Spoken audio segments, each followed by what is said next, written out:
Welcome to A Novel Talk. I'm Wendy Kendall, a cozy mystery author and middle grade mystery writer, and half of the duo bringing you our regular podcast series, talking with fascinating novelists writing across a variety of genres. And here is your co host. Thank you, Wendy. I am Carl Lee, a writer of paranormal fantasy novels. Join us today for a novel talk with Doug Walsh. Doug Walsh is the best selling author of The Walkthrough Insider Tales from a Life in Strategy Guides. It's a memoir about his 18 years in the video game industry. He's also written the award winning novel Tailwinds Past Florence, a road tripping love story with a magical twist inspired by the 2 years he spent cycling the world.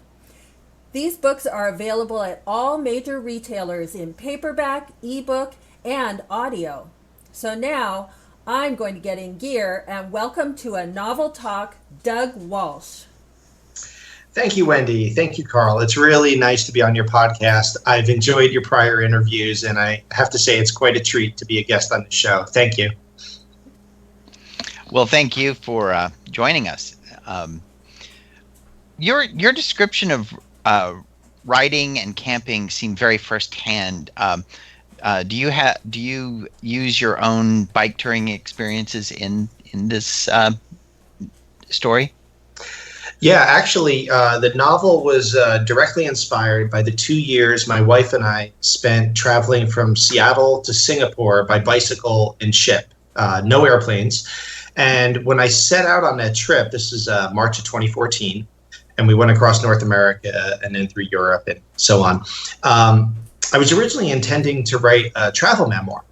And then as the trip unfolded and I realized, that nothing of significance was really happening, I started thinking about fiction. And especially one day in the Pyrenees in Spain, those two words that I think come to a lot of authors came to me, and it was what if? And it was like, what if there's a couple that goes off on a trip like this under the assumption that it might be the one thing that can save their marriage? And little by little, as I, continued to pedal X thousands of miles later, the idea of having soulmates and a time travel motif kind of all came into it. But to tie back to your question, as I was writing the scenes, one of the goals I had for this book was to make it so that there was enough authentic bicycle touring details in there so that if somebody had done any touring and was reading my book, they would just, stop and be like, okay, like this guy's obviously done this. There's no way he would have known XYZ if he hadn't done it. So the fact that you asked is nice, because I mean, I think it came across then and you picked up on that. So that's good. It certainly did come across. The details, the way you write them too, are just fascinating. It's just that it's like I would never do a trip like that, but I felt like I was part of it. So it was just written in that unique way. And you tell the story in Tailwinds Past Florence from several points of view. And I found it fascinating to see, as the point of view shifts, how each person misinterprets another person's intent. So how do you get to know your characters so well so that you can write them so honestly, especially the main characters, Edward and Kara? Yeah, so, this was my debut novel. And there were definitely times where I thought maybe having a book with 3 different POV characters wasn't the best choice for my first novel. But it ended up working out, I think. One of the things I tried to keep in mind is and to remind myself that everybody's the hero of their own story. And I know this kind of gets into a little bit of cliches, but I think it's worth remembering, especially as a new author. Kara it's easy to kind of, especially as a guy, to center on Edward's story because he's the main protagonist and, half the scenes are from his POV. But I had to remind myself, Kara has her own wishes and dreams and her own goals. And it was important to kind of keep those in mind. Edward, just to kind of focus on Edward and Kara for a second, Edward is a guy who's, he's doing the best he can to give Kara what he thinks she wants. And I like to say he's a guy whose chief talent is making all of the wrong choices, but for the best reasons. And Oh. then and then there's Kara. Oh, okay, thanks. And Kara's out there, and like, on the one hand, this is her dream adventure. It's the thing that she thinks is going to save their marriage, kind of give her husband back because he's such a workaholic. But she's also just trying to not get duped and trying to live the adventure and have this amazing trip. But there's all these questions that keep popping up because of all of the things that Edward is doing along the way. And I really tried to kind of keep putting myself in her shoes of somebody who, on the one hand, it's like, hey, we're going to take 2-3 years and we're going to travel, and live this amazing life. But on the other hand, there's this sneaking suspicion that her husband is just pulling the wool over her eyes. And then, as for Alessio, my 19th century art dealer who finds himself in modern day Florence, he's just, he was in a lot of ways kind of easy. It's just like, well, how did I get here? What's going on? How do I survive? So it was a lot more baser needs for him until he starts kind of piecing together things that happen and when all their paths cross in Florence. Speaking of Florence, you wrote that locale with such familiarity. I'm assuming you've been there before. Was that possibly during your trip to Singapore? Yes, we did spend several nights there in December, which was a wonderful time. But I've always been kind of fascinated with first, like with the Renaissance period, and then with and Florence in general. In fact, as an aside, I actually lost my job as editor-in-chief of the high school newspaper for putting Michelangelo's David on the front page of the newspaper, forgetting that it also went out to second graders and third graders. And yeah, the parents weren't too pleased about that. But we did spend quite a few days in Florence, and at that point, I had already known I was going to be writing fiction. So I was taking photos that I might not have taken otherwise and kind of doing a lot of mental research. We're pretty avid travelers, and I'm a pretty active photographer, and I have a bit of a photographic memory for the details of where I've been. Now, that said, Google Street View was a real big help. One of the scenes I'm most proud of, or kind of like a happy coincidence, was when I was writing the scene for when Alessio first leaves the safety of his apartment and walks out into the 21st century in Florence. I walked the route that I wanted him to take on Google Street View, keeping in mind that this is a 19th century devout Catholic. And sure enough, like catty corner from the main cathedral in Florence on the corner of the piazza is in fact a lingerie store with the church reflecting in the glass windows. And you can even see this on Google Street View. And as I was kind of walking up that street, soaking it all in, refreshing my memory, and I saw that and I was like, oh, this is just perfect. I mean, imagine a guy from the 19th century who's really, really, religious, coming across such a display of sin or flesh, right in front of the church. So that was one of the ways that I think I was able to add a lot of like little local flavor and authentic details to the story. And that was a great detail too. I really enjoyed that. I thought it was a neat way to show like the fish out of water time travel scene, in a way that might not have been done before. Yes, I get that. Well, the comedian and actor Bill Murray once said that if you really want to find out if you're compatible with someone, go on a trip together and see how they react to things like losing baggage and other stresses of travel. In this book, you seem to take that to heart. How important to storytelling is stress, and how do you design conflicts for your characters to encounter?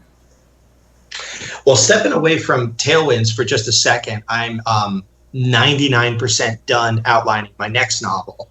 And one of the things that I do is for every scene, I consider like there's certain requirements for a scene. And one of those is progressive complications. Things have to kind of happen. They have to get worse and then maybe even a little bit worse.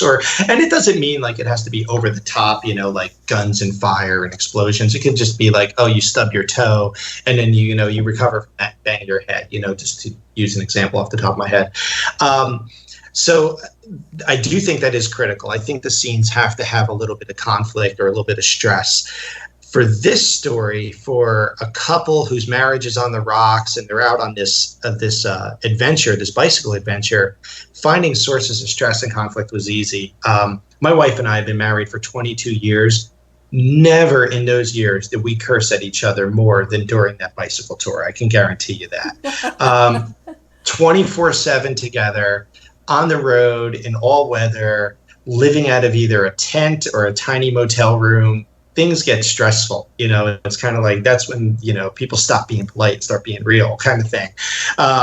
And so that ended up really kind of carrying over into the writing, because I was able to remember and draw upon all these individual moments where, like this really happened. And for example, like when Edward goes into the diner in North Dakota and he's freezing and he can't undo his jacket and his helmet, that was me, like all but crying from being out in 30-degree rain all day long.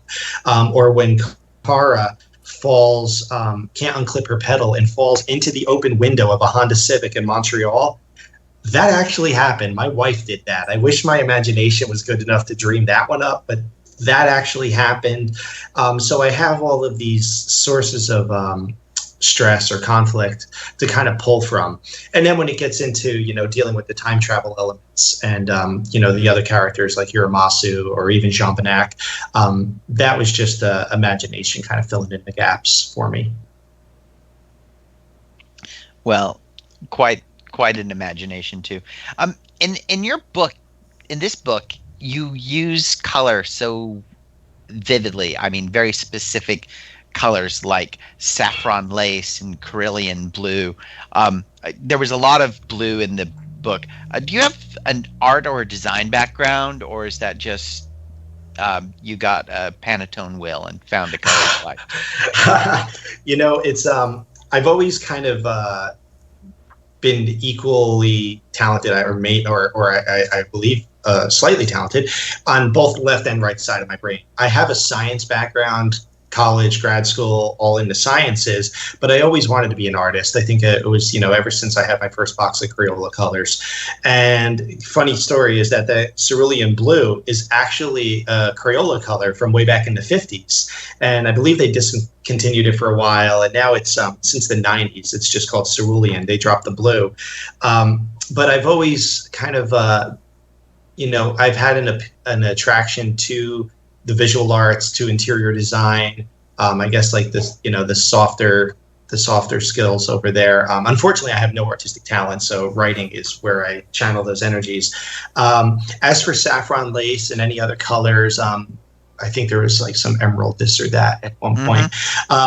That's just doing the research and remembering that Kara was a non-practicing artist who had like those sensitivities, and trying to make sure that on scenes when I was in her POV or Edward quoting her, like with the saffron lace mention, that it was kind of authentic to the vocabulary that an artist might use.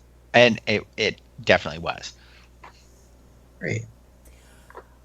Well, Doug, one of the theme questions that your characters brought up for me is the question of taking risks and what kinds of risks. You have a character, Tom, who's a very successful businessman that Edward and Kara encounter on their trip. He talks about how the young men who are working for him don't take risks anymore in their work. Then, in comparison, it was interesting to me that Edward thinks of his wife, I can't ever risk not seeing her look at me this way. As the author, how do you use risk as a motivator, and how do you use it as a deterrent?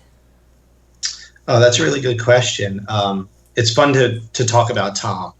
Tom's a real jerk, in my opinion, but by far the most fun character to write, because I think, like, by now we've all heard these rants from one generation, kind of ranting about the younger generations and things like that. So yeah. Tom definitely embodies that. And he's, people say, oh, it's like a little bit of his speech is a little bit of a cliche, and that's intended. Like, that was completely intentional. So the thing is like with when it comes to risk, Tom's a guy for whom the ends always justify the means, or vice versa. But Edward isn't like that. He's kind of trapped. Like, one of the main themes I wanted to kind of get across subtly with this book is the idea of love languages. And, on the one hand, Edward's a product of his workaholic dad who always measured his worth through his ability to provide. And on the other hand, Edward is just loving Kara the wrong way. He doesn't realize what really makes her happy.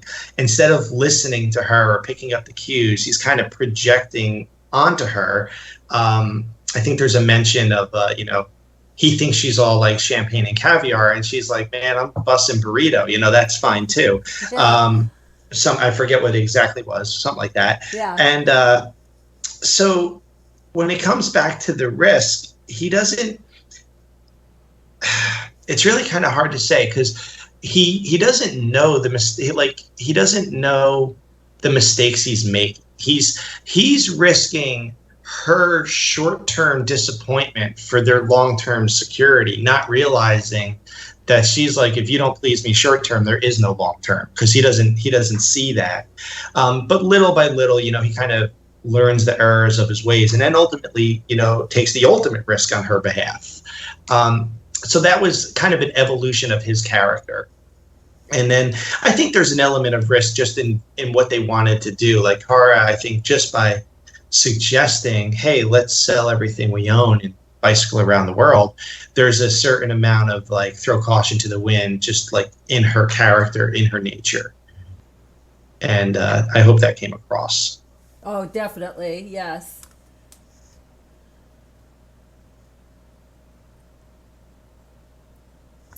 I was also struck by your powerful language around the importance of an individual's dreams, and also the importance that an individual does dream. Everyday life often discourages dreaming, and people may compromise their dreams, or other people may miss the significance of an individual's dream, and then they end up just trampling on them or discounting them. In a story, is it what a character dreams for that's important, or is it important that a character dream at all? And do even minor characters need dreams? Yeah, that's really interesting. I think this kind of a little bit ties back to, every character has to have their own goals, but dreams are a different thing. For me, one of the things that makes me happiest these days is when my wife and I go hiking and spend hours just chatting about our dreams for like, oh, maybe where we want to retire or where we want to travel to or something like that. So I think there's a balance between having, it's important to have dreams, but you don't necessarily need to have a plan. And then, because I really believe like there has to be something to look forward to. Edward and Kara had their dreams. They were very different. Like Kara had this kind of simple life with just a best friend / husband companionship. Edward, for one reason or another, all viewed it through like his ability to provide. And like, he was always thinking like long term, oh, once we're older, we'll be able to do this and that. So in a way, it's kind of that balance between like, are you saving and planning and postponing for the future, or are you kind of living more today? With this kind of, it's a really interesting question. Another character that really, since you mentioned minor characters, that really kind of had an issue with dreams was Brenda, which was Tom's wife. Yes, great. Brenda has like dreams of Tom retiring so they can finally travel. I mean, she's got 2 homes. I mean, they're hosting Edward and Kara on the trip because they have their own plane and just flew out to their lake house to host them. So they're very well off, but yet she's miserable. And she's kind of dreaming of one day when she won't be. And to kind of have her alongside Kara, you see like she's the old and wise enough to know that her dreams aren't necessarily going to happen, that Tom was too much of an old dog to learn how to change. And I know it's like bad form to quote one's own writing, but I think Kara's comment like the next morning to Edward about Brenda being the ghost of housewife yet to come. I think that kind of was really getting to exactly where Kara's dreams were and how she was able to see that, like, at least at that moment, she thinks she was able to sidestep a catastrophe through this bicycle tour. Little does she know, but so yeah, I think it is important to have minor characters dream so that your main characters can maybe identify them and see where they differ from their own dreams, and maybe cautionary tale type of thing.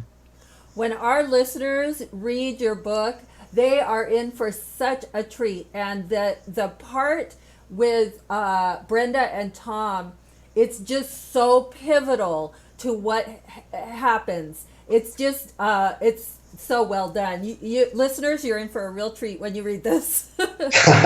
Yeah. Those were, those. I think it's like 5 scenes, that chapter, when they're at Brenda and Tom's house for dinner. Those are the scenes that I probably worked on as much, if not more, than any others in the whole book. Well, they're excellent scenes. I enjoyed Tom. He is a bit of a jerk, but I enjoyed Tom. He's fun. He's a fun character. There was a character, one of the early seasons of House of Cards. There was a character, I think from St. Louis, that I kind of loosely modeled him after in terms of just in my head what he pictured. I can't remember the actor's name, but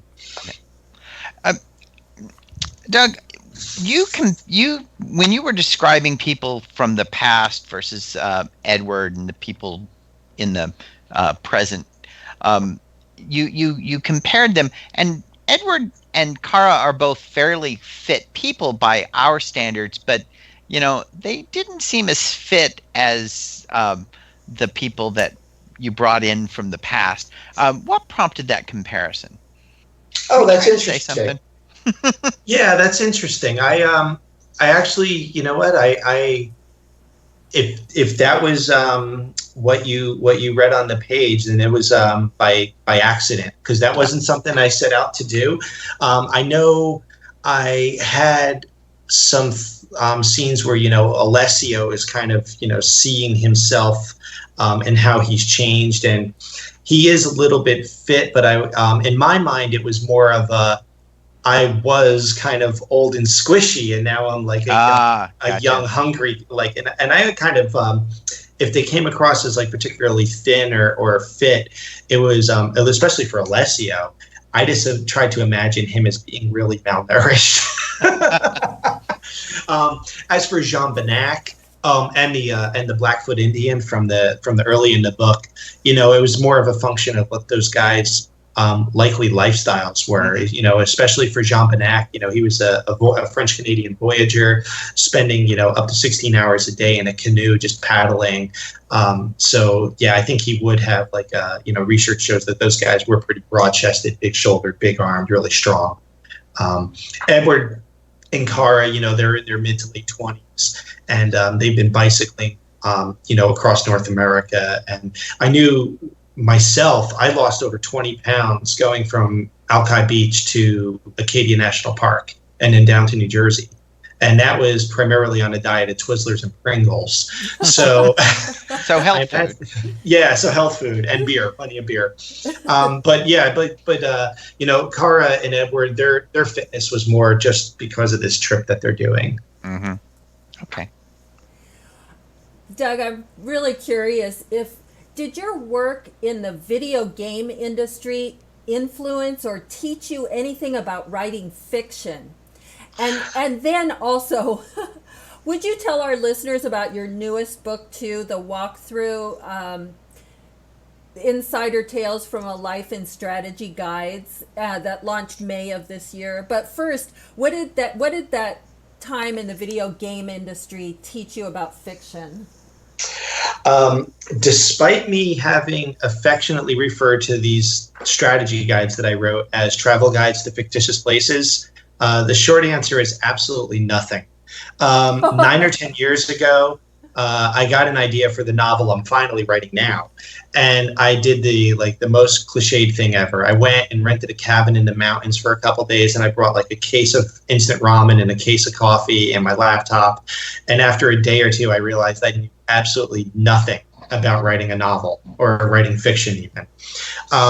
So those books, for part of the audience that, if you're not familiar, whenever a new video game comes out, especially these large mega games that come out for Xbox and PlayStation and PC, there's usually a book that's anywhere from 200 to 500 pages on the counter sitting alongside it for sale. And I wrote over 100 of those guidebooks over the course of my career, and they kind of are travel guides to fictitious places, in that they're they cover every aspect of the game, from beating the final bosses to finding the secrets to data tables and maps and all sorts of things. My book, The Walkthrough: Insider Tales from a Life and Strategy Guides, is a memoir about those 18 years. Last November, when I was awaiting an email that was supposed to be the green light to get started on my next project, instead I received an email from the parent company in London saying that my publisher no longer existed. And it was so I wrote for about 14 years for a Penguin imprint named Brady Games. And then when Penguin and Random House merged, Brady Games kind of kept all their the editorial side and the creative side, but they took on the name of our former #1 competitor, which was Prima Games. So these last few years I was writing for Prima.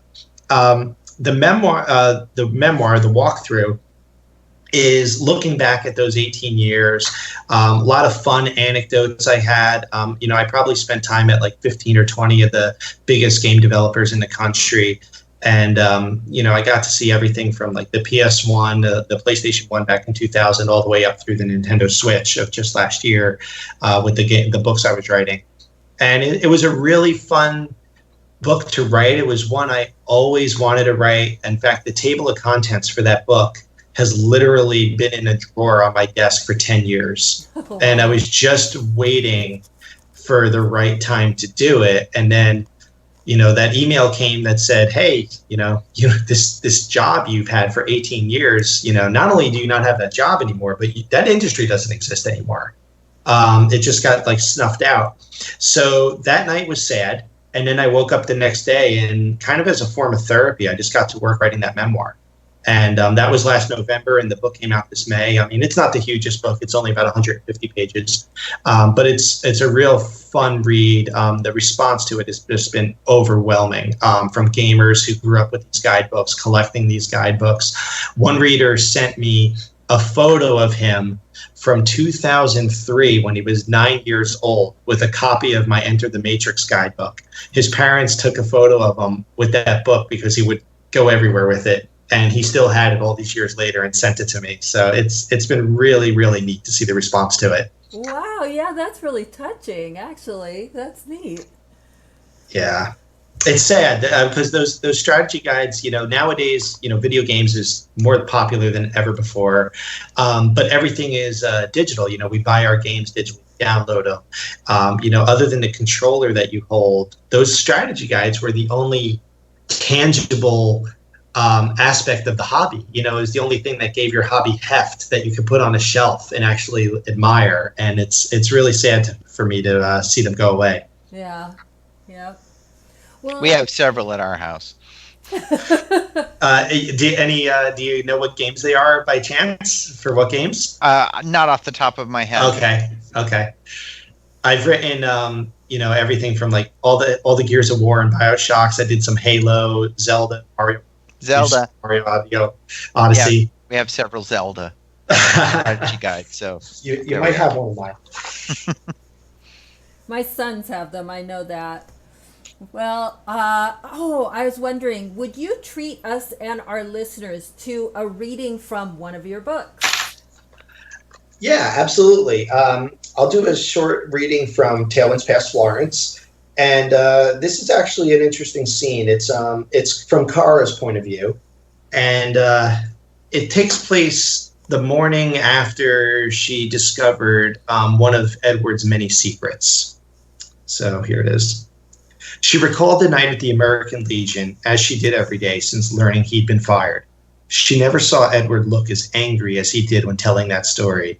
But amidst all that rage, she saw disappointment and shame, and something else, longing. But they were a month into a multi-year dream adventure. What else did he want? A purpose, she posited, before snickering at the thought. How about saving your marriage? That enough purpose for you? The ease at which the sarcastic retort came to mind unsettled her. Worse still, it reminded her of the divorce papers squirreled inside a suitcase at a Seattle storage unit, a short flight away. Kara hated these imaginary back and forths, not only for stealing her from the moment at hand, but for the insecurity they suggested. Was she really so fragile as to require make-believe arguments constructed solely to guarantee herself the winning riposte? Maybe if he didn't lie. Yes, there was that. Did he not trust her? Was he worried about the money? What kind of person gets fired from their job and doesn't tell their wife? What kind of wife doesn't ask? He said he was only 1 or 2 promotions from being set for life. She tried envisioning the humiliation he endured while getting escorted out, the pain he felt when being told he wouldn't get the promotion. The job was everything to him, and she didn't demand an explanation. He told her not to worry about it, and she was all too happy to oblige. She could blame it on the excitement of the moment or the endless list of preparations they had to make, but the truth was, she didn't care about the why and the how. They were spared. So, stop there. That is awesome. Yeah, thank you. That's actually one of my favorite scenes from the book, because I really started to associate with Kara at that point because she was just a little snippy, but she kept it all contained in a little, her own little private bubble. So thank you for sharing that with us. Yeah, no, great. Thank you for letting me read. And when a character too has to face a truth about something, I mean, we've all had to do that in our lives, right? It's just sometimes so devastating. Anyways. Yeah, and one of the things, just real quick, like with bicycle touring is, people always ask, like, oh, did my wife and I ride together side by side? It's like, no, we bicycled like 15,000 miles. We were anywhere from 15 yards apart to a half a mile apart. Very rarely were we riding and chatting. So for 5 or 6 hours a day, you're alone with your thoughts. And sometimes that day's bicycle ride comes after a really tense evening, or maybe you got into a fight at lunch or an argument or something, or maybe you're just mad at yourself for having said something you shouldn't have said.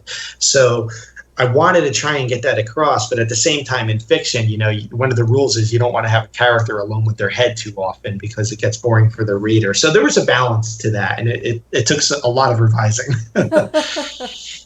Revisions, yes. Well, it turned out beautifully in the end, and thank you so much, Doug, for joining us for a novel talk.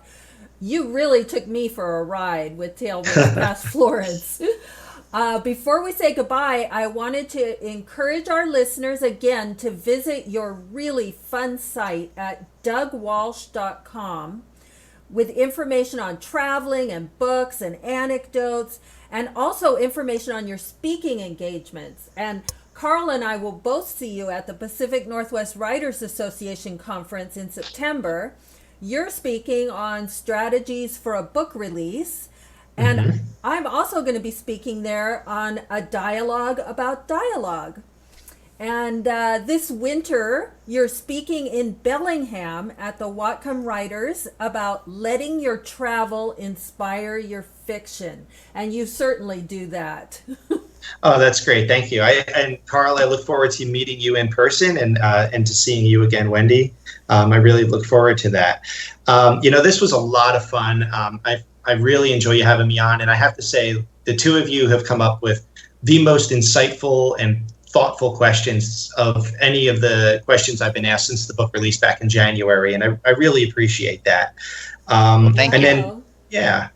And then to the listeners, Wendy kind of covered it all, but I would just say that if you subscribe to my newsletter, the giveaway now is a full annotated guide to Tailwinds Past Florence, complete with some photos and behind-the-scenes stories that kind of show where many of the scenes in the book were inspired, or how they were inspired, and from my bicycle tour. So that's a little fun giveaway you can get for free by joining the mailing list.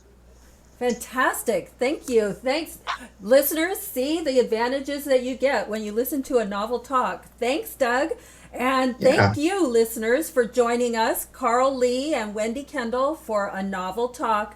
Remember to subscribe so you won't miss an episode, and keep reading, because a novel read leads to a novel talk.